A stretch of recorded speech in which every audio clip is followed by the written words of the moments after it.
Hai sahabat Abapedia, tidak semua gagap disebabkan oleh faktor psikologis atau kebiasaan bicara. Ada sebagian anak yang mengalami gagap sebagai akibat dari kondisi neurologis atau cacat lain, seperti kelainan otak, gangguan otot mulut, kelumpuhan ringan atau cerebral palsy, gangguan pendengaran, atau keterlambatan perkembangan umum. Untuk kasus seperti ini, penanganannya tidak bisa tunggal. Perlu dilakukan terapi multidisiplin yang disesuaikan dengan penyebab dasarnya.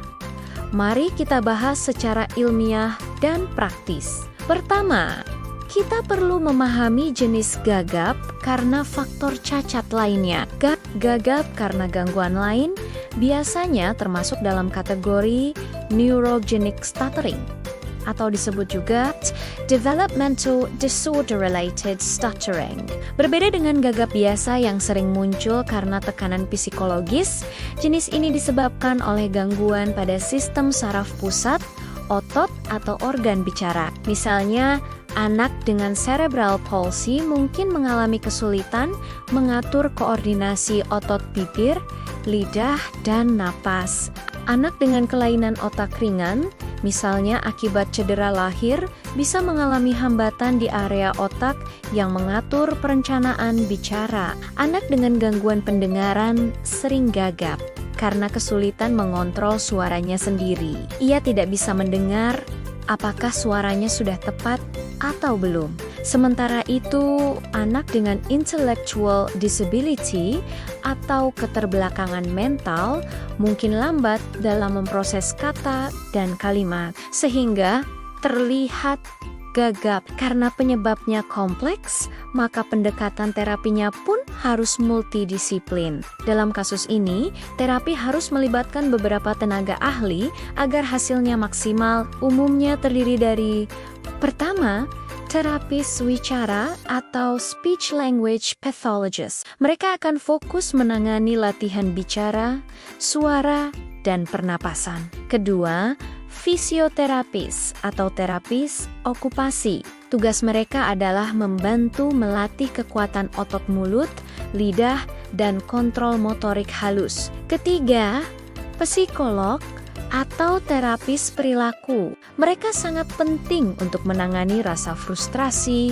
malu, atau cemas yang sering menyertai kesulitan bicara. Keempat, dokter saraf atau neurolog. Mereka akan memastikan tidak ada gangguan otak atau saraf lain yang memerlukan pengobatan medis lebih lanjut. Dan kelima, dokter THT yang akan memeriksa fungsi pendengaran dan organ bicara secara keseluruhan. Kolaborasi para ahli ini sangat penting karena gagapnya bukan hanya masalah bicara, tetapi juga hasil dari kombinasi gangguan sistem tubuh yang lebih luas. Tanpa pendekatan terpadu, hasilnya tidak akan maksimal. Lalu, apa saja strategi terapi yang efektif? Ada beberapa pendekatan yang biasa digunakan untuk anak gagap dengan cacat fisik atau neurologis. Yang pertama adalah terapi artikulasi dan motorik oral.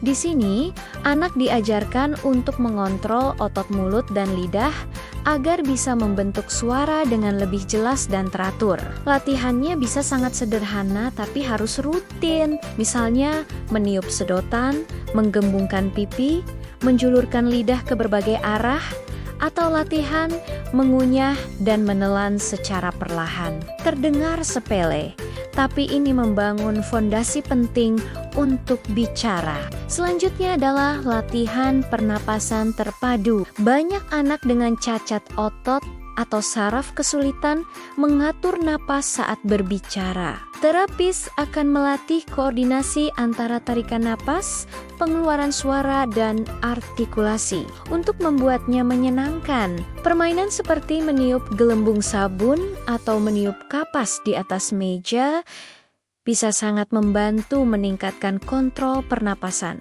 Ketiga, latihan fonasi dan irama. Dalam terapi ini, terapis menggunakan lagu sederhana, ritme, atau tepukan tangan untuk membantu anak menjaga kelancaran suara. Bernyanyi dan berbicara mengikuti irama membantu anak dengan gangguan motorik agar suaranya lebih stabil dan terkontrol. Otak kita merespons irama dengan sangat baik, dan ini bisa menjadi jalan pintas untuk kelancaran bicara.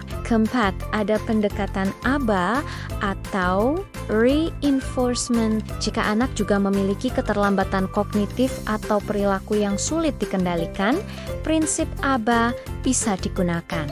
Tujuannya adalah melatih konsistensi, fokus, dan motivasi bicara. Setiap kali anak mencoba berbicara dengan tenang atau berhasil mengucapkan satu kata dengan baik, ia diberi pujian, stiker, atau aktivitas favorit. Fokusnya bukan hanya pada kelancaran bicara, tapi juga meningkatkan keinginan anak untuk berkomunikasi. Kelima, terapi sensorik dan koordinasi.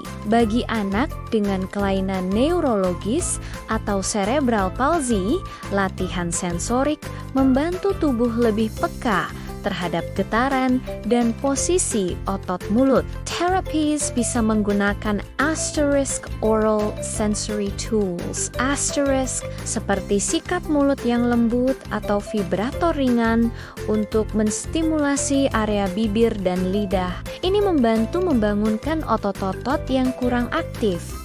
Ada terapi musik dan irama. Musik sering digunakan karena irama dapat membantu otak kanan mengatur aliran suara dengan lebih baik. Anak diajak bernyanyi, menepuk tangan, atau berbicara mengikuti ketukan musik sederhana. Ini terbukti sangat efektif bagi anak-anak dengan kelainan saraf motorik karena memberikan struktur dan prediksi pada ucapan mereka. Selain terapi profesional, peran orang tua di rumah sangatlah besar. Keberhasilan terapi sangat bergantung pada dukungan yang konsisten di lingkungan keluarga. Pertama dan yang paling utama, bersabarlah.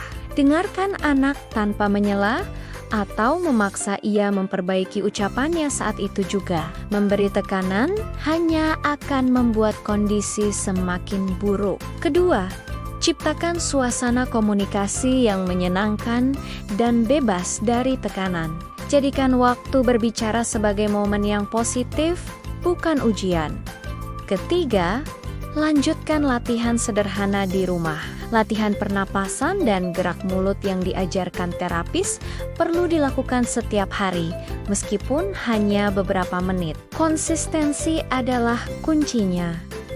Keempat, berikan pujian yang tulus. Setiap kali anak mau berusaha bicara, sekecil apapun kemajuannya, berikan ia pujian.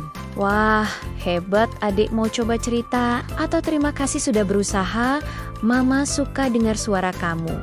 Yang terpenting, jangan terlalu fokus pada kelancaran bicaranya. Fokuslah pada keberanian anak untuk berkomunikasi dan menyampaikan keinginannya. Tujuannya adalah membangun kepercayaan diri, bukan kesempurnaan. Sebagai kesimpulan, gagap yang disebabkan oleh cacat lain tidak bisa disembuhkan hanya dengan satu jenis terapi.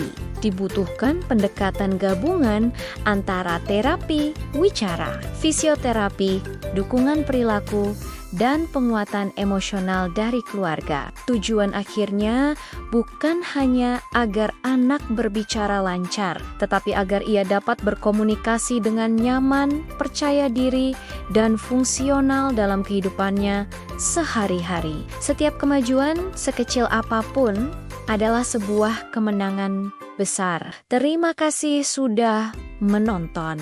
Semoga informasi ini bermanfaat bagi ayah dan bunda yang sedang berjuang bersama buah hatinya. Jangan lupa untuk subscribe channel ini agar tidak ketinggalan video-video informatif lainnya. Sampai jumpa di video berikutnya.